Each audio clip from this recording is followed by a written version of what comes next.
La nature aura horreur du vide, vu qu'il n'y a personne à la tête de cette prestigieuse institution, l'UEMOA, au regard des événements récents au niveau du Burkina Faso.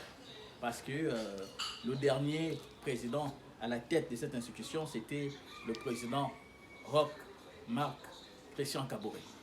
Mais certaines indiscrétions disent que le prochain président de cette institution serait Patrice Talon. Mais il y a d'autres bruits de couloir qui disent aussi que ce dernier a donné 3 fois de suite une fin de non-recevoir à ses pairs. Mais il était tellement suggestionné, ce dernier a concédé. Mais naturellement, ce dernier a mis sur la table certaines conditionnalités. Vous savez, le président Patrice Talon est conscient de sa marge de manœuvre, non seulement une marge de manœuvre non seulement enviable, mais aussi significative. Voilà pourquoi ce dernier a posé comme conditionnalité qu'on mette son ministre de budget et des finances, c'est-à-dire son ministre de l'économie et des finances, à la tête du conseil de ministres de finances de l'UEMOA. On lui a concédé cela. Le président Marc Kaboré est parfaitement conscient que pour pouvoir amener à bien, c'est-à-dire les destinées de cette prestigieuse institution, il faut qu'il ait un regard sur la trésorerie de cette institution. Je reconnais là bien l'homme d'affaires dans l'âme.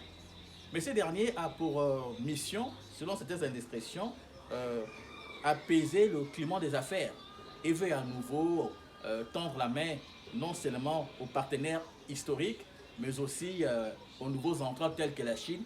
Mais pour terminer, il veut aussi tendre la main aux nouveaux émergents tels que le Brésil. Le président Patrice Talon veut aussi mettre sur la table une nouvelle forme de diplomatie économique. Il veut rompre avec des anciens paradigmes. Voici un peu l'une des missions phares du président actuel de l'UEMOA.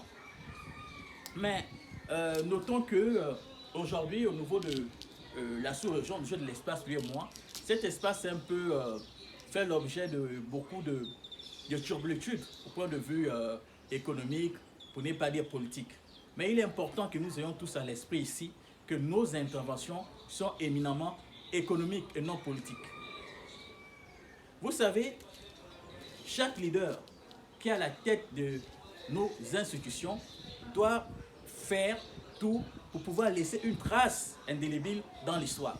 À cet effet, Maître Abdoulaye Wade, l'ancien président du Sénégal, disait que nous sommes des créatures éphémères. Mais que va retenir l'histoire de nos passions?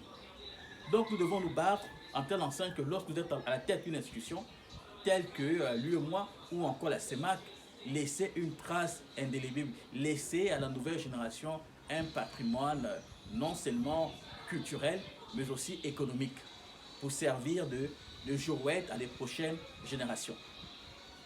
Si vous le permettez, nous allons légèrement nous égarer. Vous savez, lorsque nous rentrons dans ce genre de giron qui n'est autre que la gestion d'une institution, nous devons avoir l'étoffe de la situation en fait. Parce que nos regards, non seulement les regards de la sous-région, mais les regards du monde sont fixés sur vous. Parce qu'on veut que vous puissiez impulser un changement. Vous savez que vous le voulez ou non, demain existe. Demain est loin d'être un canular, ni encore un mythe. Donc faisons vraiment attention lorsque nous sommes à la tête de ces institutions, parce que beaucoup d'Africains comptent sur ces personnes qui sont ce qu'on appelle à la tête de supranations pour pouvoir amener le gouvernement Afrique sur de bons rails. Prenez soin de vous, à très bientôt j'espère.